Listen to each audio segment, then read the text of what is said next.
I got an email from my best friend, Angie. She's like, don't you know this guy? I was like, what are you talking about? She's like, he was in an accident. And I immediately rushed to the Deftones website to find out what happened. And my first thought was probably, no, not him, just not him. His presence is amazing. He's just a great person. I was actually on the road at the time, and then I heard that he got into an accident and all the stuff that was going on. And being on the road, we were always keeping tabs of like, hey, what's going on, and Googling stuff. You're just trying to check it out, making phone calls, trying to catch any news. Korn's management got a hold of my manager and talked about me doing a couple songs with Korn for a benefit, And I was like, what do you mean, what benefit? And I looked online, and the Deftones got in a car accident, he's in a coma, and I'm like, that's my boy, I haven't seen him in so long, but like, were you joking me?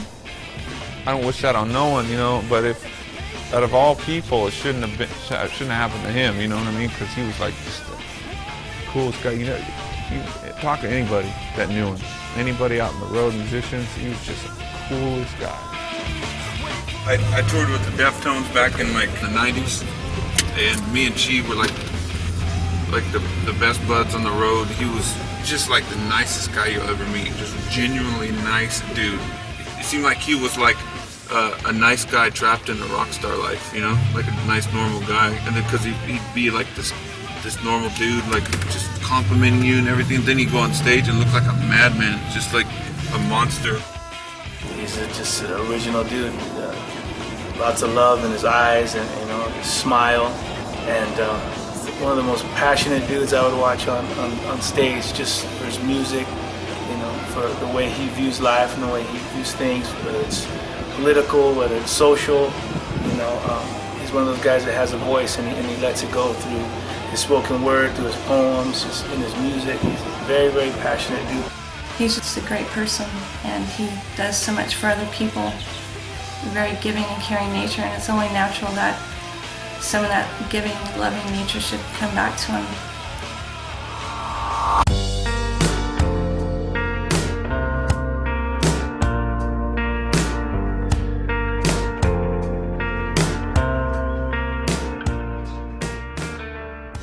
There were several points where we were at odds with the insurance company.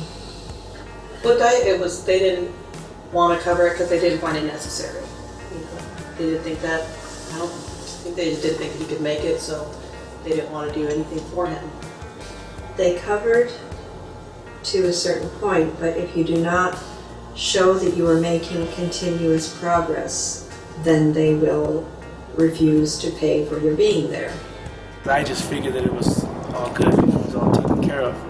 This guy's he's a rock star, You think like, oh, he's getting all the help that he needs, and that wasn't the case.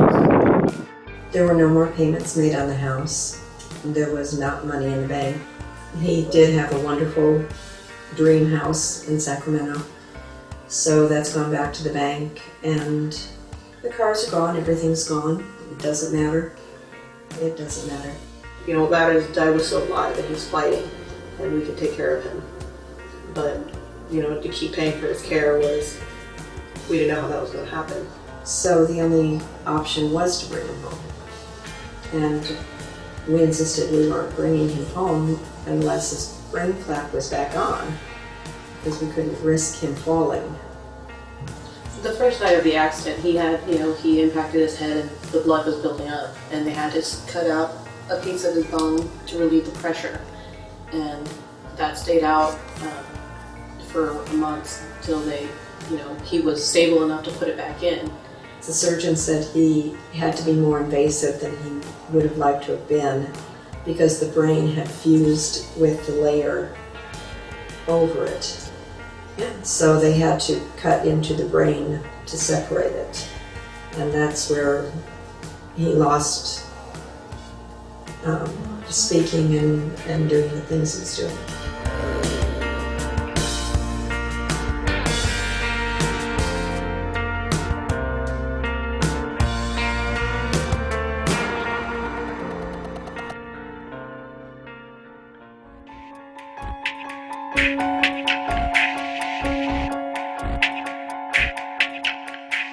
I didn't know what to expect, like, because I heard that he came out of his coma, and he was in a semi-conscious state, and I was like, okay, so what's going to happen right now? Ed and I went over to the hospital with Jean, Chi's mom, and she kind of prepared us, you know, and she gave us a little pep talk, and I don't want you guys crying in there, and keep it together, keep it positive, and you know, inside, man, my heart was breaking, and I was crying inside, you know, but I kept it strong for him. And I walked into the hospital room, and I saw him, and I just started cussing like underneath my breath. I was so mad because I didn't know what else to do. It was like I'd never seen someone, you know, a friend like that. You know, it's awkward, man, because this image we have of him is like, he's mighty, you know, on his bass, he's a beast, you know, on his bass, and he's so powerful, you know, and then to walk up to him and see that he's just, you know, the life had been swept from him, you know, and just the strength, just the glow, all that had been temporarily, you know, removed. So it was tough, man. And that's when it all kind of, even hearing the stories from his mom, that's when it all kind of came to life. Like, this is no joke. That moment, just hearing Jean's heart and meeting with his sister May, just seeing where they were at, and just the toll that it's taken on him. I mean, financially, just emotionally, spiritually, everything. It's just on my heart and his heart as well. Like, what can we do? You know, we want to help.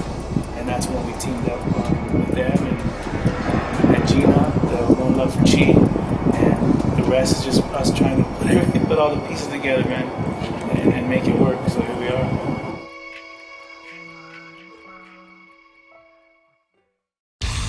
Hey, this is Sonny from P.O.D, and I'm putting out a call to all you compassionate souls, all you hearts filled with love. Stop what you're doing. Think about what we're doing for Chi. August 14th, One Love for Chi, the Whosoever's exit concert is going down.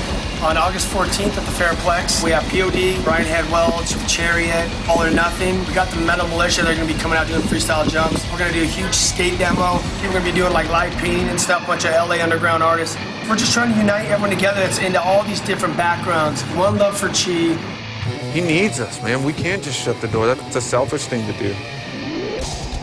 He had insurance, health insurance, but they canceled him and left his poor family without insurance. All the money that comes in that day is going to go to Chi, 10% of the sales from that merchandise. Different sponsors are going to be donating for their product to do a silent auction. Everyone's donating their time, you know. They're just stepping out and trying to do a good thing. It's for Chi, man.